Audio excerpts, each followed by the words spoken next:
Zdravotník je veľmi dôležitá osoba na boisku. Každý hráč má počas plnenia misie len jeden život. Po zásahu končí a vracia sa na základňu.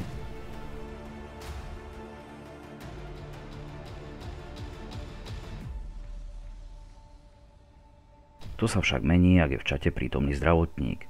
Ten si nesie špeciálnu rukavú pásku, ktorá predstavuje jeho zdravotnícky materiál. Ak hráč dostane zásah, padá na zem a volá zdravotníka. Ten po príchode k nemu začína s ošetrovaním. Po dobe asi 10 sekúnd si hráč trhá jeden lístok zo zdravotníkovej pásky a hrá ďalej. Tu je táto mechanika obrátená, pretože takýmto spôsobom sa dokáže ošetriť aj samotný zdravotník. Ak lístky na páske vyčerpá, už nie je schopný ďalej ošetrovať.